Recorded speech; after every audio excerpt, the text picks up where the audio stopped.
¿Qué grabaste?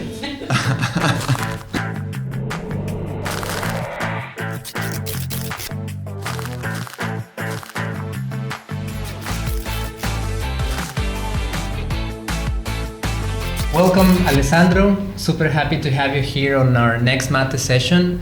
Alessandro is from Metrikflow. Metrikflow is a startup part of our program in Market Access. German Accelerator is proudly funded by the General Federal Ministry of Economic Affairs and Energy. And now we welcome you to this conversation to talk a little bit more of your experience here in LATAM, what you have been doing during these weeks, because it has been intense weeks.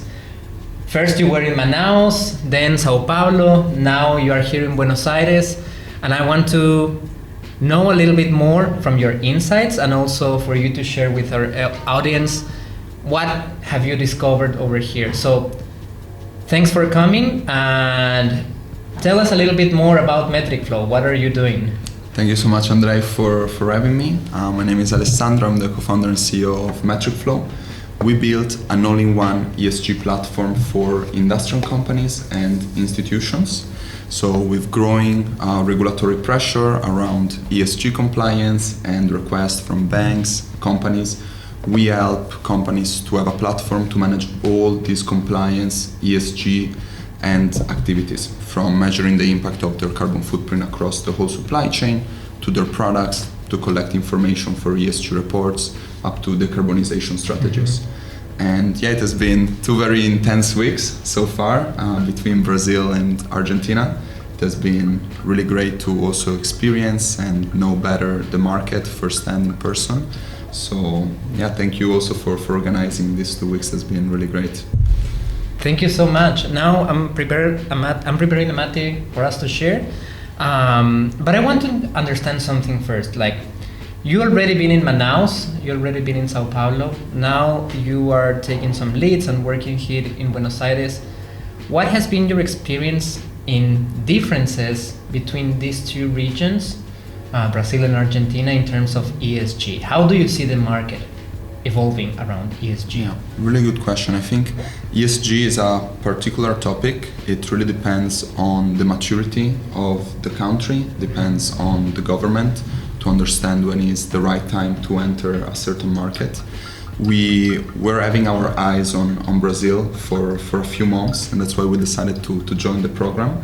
And our assumptions and hypotheses have been confirmed while we visited Manaus, Sao Paulo, and compared to Argentina, thank you, we see 2 very different moments. I think also the countries are experiencing very different moments in terms of economics and social political situation, and this is also reflected on the ESG spectrum.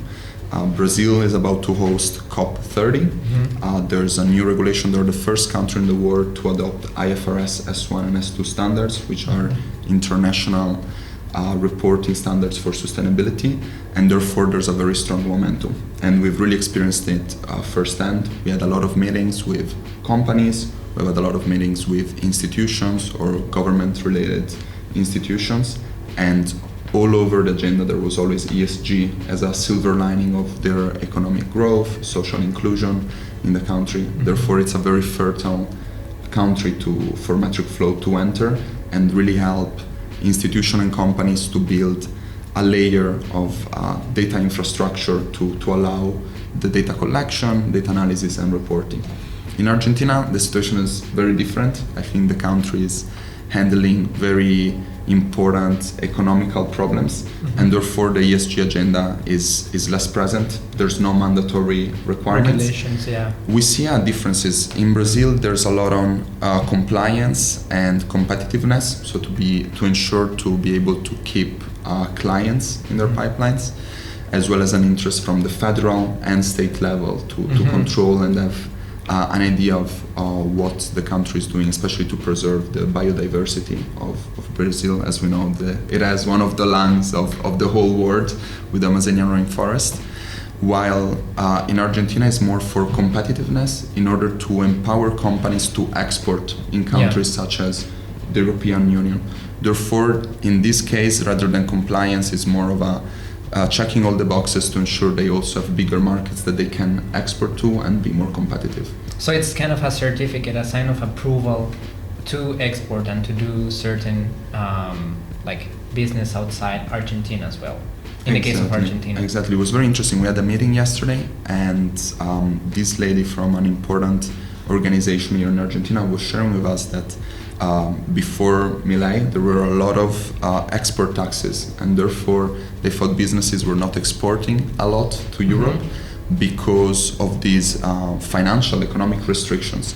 When Milei came into office, he took away all these extra costs, but the result was the same. Why? Because the companies didn't really have the know-how and the knowledge on how to export to Europe. Why? Because once you remove the economic part, there's also a long list of checklists such as sustainability requirements or traceability requirements, quality requirements that companies need to prepare to. As in many industries, the European Union is very strict in terms of checklist and quality of the service and products. Perfect. Yeah, makes a lot of sense.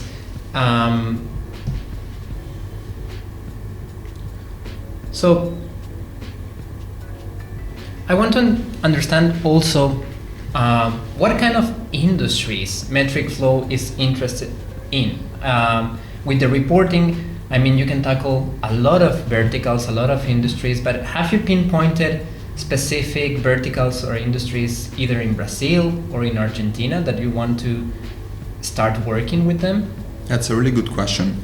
We target industrial manufacturing where there's a lot of complexity. So every industry where we have very long and complex supply chains, where there's a lot of materials, logistics involved, and therefore this is a result, a lot of data that needs to be collected. We work a lot with the automotive sector, which also is really important in Brazil. We work with the chemicals manufacturing and plastics manufacturing. These are the three core sector. At the same time, our solution has different layers. So we can have layer one, which is directly to a company that maybe has many operations, many facilities around the world or around the country. The second one is a two-layer system, so empowering consulting companies to work with many clients. And what has been interesting to explore, both in Argentina and Brazil, is a three-layer system. So actually helping institutions to give a tool to whether it's states or governor or regions, to then empower their companies in their local area to report, and also the flexibility of our tool by creating your own ESG frameworks based on the peculiarity of the region or of the country and based on the national agenda. This has been a very successful aspect that we've seen and proved in the last weeks. Perfect. Make sure to drink a little bit of mate before it gets bitter.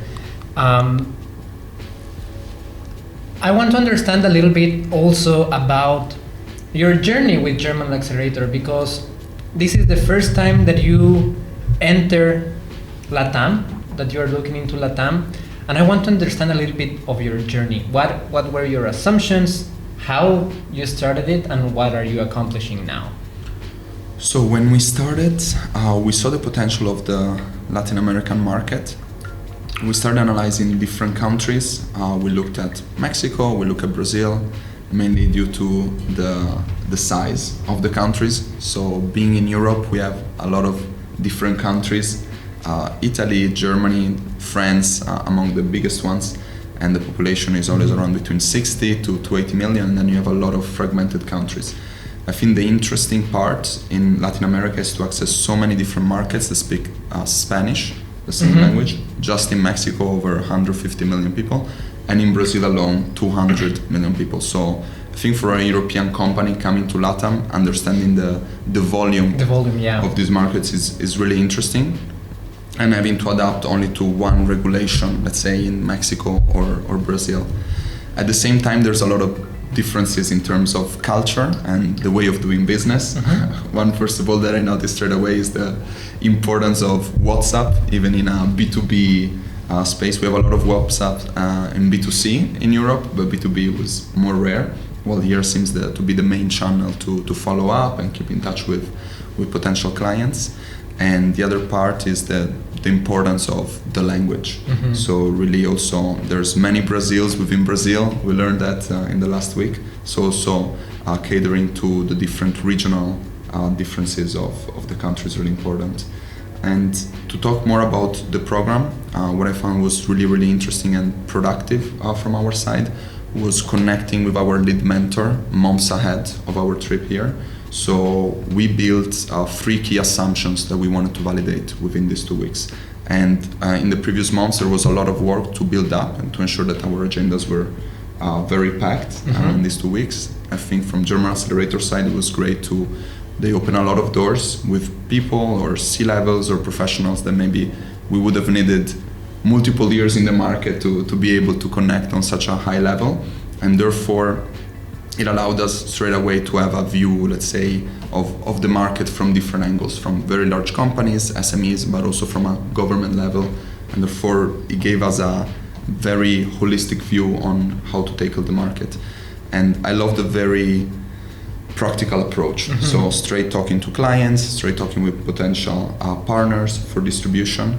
And since we structure very well with our lead mentor the activities, actually we come away from these 2 weeks with a lot of validations on our hypothesis and also a lot of learnings of what we need to improve and adapt to localize our product for the market here. Amazing. And what about your next steps? What are you envisioning now from Metrikflow perspective now in the market? Because you validated those 3 key assumptions, right?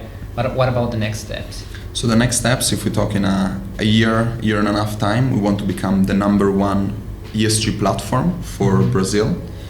We saw a lot of demand, we saw a lot of potential, and our product is more mature than local products or consulting offerings. So we see a very interesting market to tackle. And the second aspect is about building local capabilities. So with our mentor, we always talk about the day after. And right now is the day after. So having a local team that speaks the language, that can meet all the leads that we've generated will be crucial for our success and go to market here. Amazing. I'm sure we will see you again in Brazil and also in Argentina. I mean, you have a very strong traction, and all of the leads that you have been talking to are very impressed with Metrikflow's solution. Just as a last question, I want to understand also if you will recommend the program to anybody like interested from German side. Absolutely. I would say do your homework, study the market. If it seems interesting in terms of maturity, in terms of size, and for your solutions, I think German Accelerator is a great market opener in the sense of connecting with industry experts, people that have worked in your industry, and that can open doors with C-level or companies to really fast track your go-to-market. As many times as an entrepreneur, when you open a new market, you need to go there in person, start meeting the people, start entering the ecosystem. And this way was just like getting dropped inside the ecosystem right at the core and having 2 weeks of very fast-track networking and possibilities in front of us. Amazing. This is going to be shared on social media, of course, but I wanted for you to let us know how to contact you, how to contact Metrikflow, and if you want to have a call to action for our audience. Absolutely. Yeah, please. Thank you. You can check us out online, www.metrikflow.com. You can book a call with us directly there, or feel free to reach out on LinkedIn, on my personal account, Alessandro or Metrikflow, and we look forward to connecting with you. And if you're a company, need support with your ESG journey or starting reporting on the many regulatory compliances that are coming up, we're here to support your journey and help you become more competitive. Amazing. Thank you so much. Thanks, everybody. Thank you.